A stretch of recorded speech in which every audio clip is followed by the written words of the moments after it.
Dan Campbell taking over play calling. Do you like that? Good move or bad? I mean, he's a head coach. He can do what the hell he wants. You know, Dan Quinn took over for Joe Whittaker in Washington calling a defense. It happens. I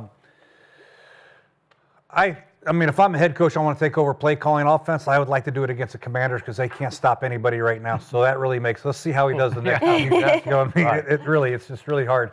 As long as he's collaborating, and that's the way it is about a play caller. You know, whether it's me or Sean McVay calling or me and Kevin O'Connell calling, it really didn't matter because during the week we come up with the plan. We situational, 3rd and 2 to 4, 3rd and 5. What do you like? What do you like? Red zone, 2nd and 5 at the 5. It's collaborative, but he is right. He is the one calling the play. He gets in the rhythm calling plays. He's a big believer in running the football, power football. Jahmyr Gibbs had a huge day, had 3 touchdowns. So he's going to be a guy that's going to really want to get this running game going. And then I'm sure he'll collaborate with Johnny Moe about the pass plays and whatever he likes to do. So whatever he likes to do, he's a head coach. He can do it. I'm not a big fan of changing it right now. Jared Goff probably used to saying, you know, Johnny Morton calling plays, but as long as it works, it better work. It better work. Real quick, do you know Johnny Morton at all? Did you cross Yeah, paths? yeah. Know Johnny, yeah. And what's your read on him? How would you describe He's been around some very good coaches in his career. You know, he really has. He's well schooled, you know, but for whatever reason, they had a tough time against Minnesota. They couldn't pick up a stunt. Quarterback got hit a lot. Jared Goff was really shaky in the pocket. He threw a lot of balls in the dirt in that game. Didn't look very good. Didn't look like Jared Goff comfort-wise in the pocket. And maybe Dan Campbell just wanted to, hey, we got to get back to our physical approach. Yeah. Let's beef up on the inside. Let's run the ball. Get the ball out of Jared's hands a little fast. So I don't know what the reason was because really they scored 52 against the Bears. They scored 38 against the Ravens, 34 against the Browns, 37 against the Bengals, 24 in a win against the Bucks. You know, they scored 24 against the Vikes and lost. So I'm not saying, I mean, it's not like they were getting shut out every week. But what they were doing, they lost 2 out of the last 3 games, and this before the change, and they averaged 21 points them 3 games. You know what I'm saying? 24, 24, 17. So with that group of guys, man, if you feel like you can get more out of them, shit, you get more out of them. And Chiefs, Bucks, and Vikes. Then he lines up and calls the plays against the Commanders, who's averaging. I mean, but that's what 40. He said. He's trying to establish a rhythm. I don't give a fuck who we play. We dropped 44. That's a rhythm. Yeah, all week, we're going to have a nice little rhythm going into that next week. So, shit, it wasn't no rhythm averaging 21 points with them guys. And he said it was collaborative. I guarantee you, Jared Goff had something to do. He probably asked him first, what you think if I call a play? JG probably was like, shit, yeah, we need something, coach, because however it went. But part of that collaborative effort, Jared Goff had something to do with it. You know what I'm saying? He was part of that. Wouldn't he be part of it if you was doing it? Yes, he would. Exactly. So I think it's a great move, man. He feel like he can get more out of the guys. He got more out of the guys. He said Johnny Morton is not just put in the back burners. He's still a part of the game plan. He's still a part of the huddle when we call them plays in game. You know what I'm saying? So far, so good. Yeah, and I love the move for a couple of different reasons. So you think about John Morton. He's only been an OC twice. One was at USC, where they were 65th in the country as an offense. The next time he was with the Jets in 2017, they scored 18 points a game. Then he was a passing games coordinator in Denver when Russell Wilson was there, and they threw 191 yards a game. So he might been in a little over his head as being the play caller because you're taking over an offense that was #1 in the league last year. High power. And calling plays is different than being creative with the play. Coach, you know this.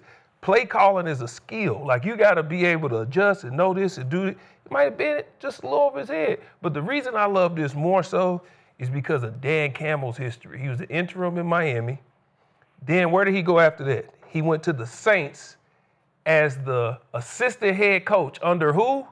Sean Payton, a Super Bowl winning head coach who also calls plays. And he was there for 4 years. He learned under Sean Payton how to call plays and be the head coach. Calling plays and being the head coach will tell you, is not an easy thing. But he did it for 4 years, and he learned under Sean Payton. Why is he confident in this? He knows who he has, and he's learned how to do it. So he can call plays and be the head coach. That's why he said, listen, we got to switch this thing up. What did he say? I was listening. What do you think? What do you think? But ultimately, he made a decision because he sees the vision. Calling plays is different than just being creative with the plays. And that's why I love the move because he's trained to do this. And the one thing Dan's going to be is he's going to be decisive and confident about whatever play he calls. It may not work for Dan, Right. But he is going to be confident and decisive, and the players are going to believe Exactly. whatever he calls is going to work. And there is a lot of merit to that. It is. You don't want a play caller going, oh, I can get let's go trips right. No, let's go trips left. No, let's go double. Let's go trips. Let's go snug right. Dan Campbell is going to call the play, be decisive, and expect them to execute. I'm sorry. I immediately thought this was a desperate cherry pick by Dan Campbell, who changed the culture that he created by calling plays, because it takes him out of the leadership position. And I know you did it and you wear both hats, but you played quarterback and it comes naturally to you. He's not been a play caller ever before. He's not been an OC ever before. Played tight end, obviously, when he played. And I thought he was the commanding officer, like the most commanding officer in the NFL. And all of a sudden, if you put this on and you put your glasses on, you lose a little control of the football game. And you've been there, because there are a lot of big decisions that have to get made where you're torn, you're distracted because you're trying to anticipate your play sheet. And all of a sudden, there's a big defensive decision that needs to be made. And you're like, damn, and it's collaborative, and you're relying on your coordinator, your defensive coordinator. I got it. But this guy will feel a little differently.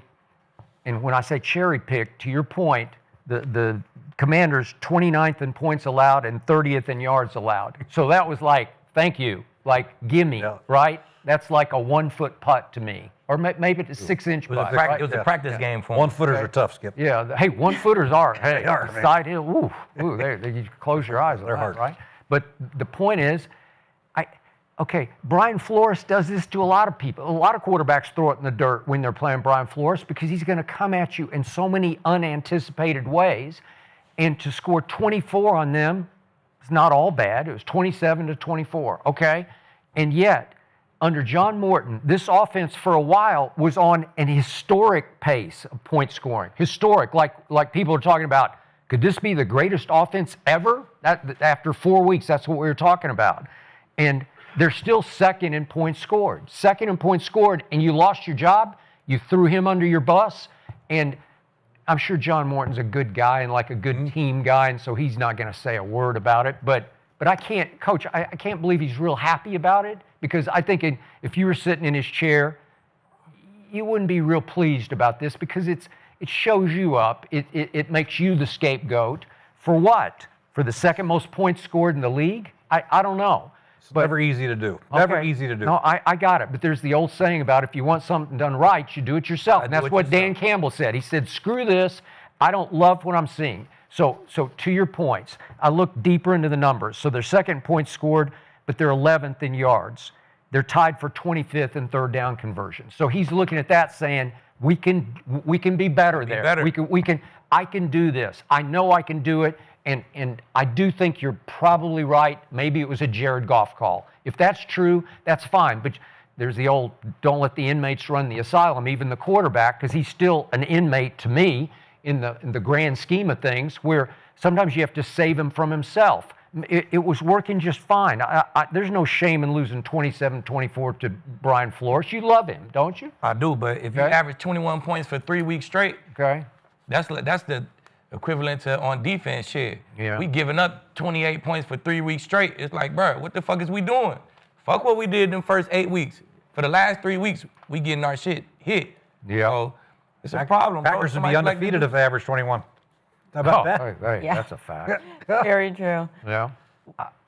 I don't know. Maybe he's seen some minor details. He played on the top defense in history. I'm sure there were some minor details that y'all paid attention to. You like, hey, listen, this is going to get us beat when we play these certain teams. So he's probably looking like, we got to get this part fixed. It might be hidden now.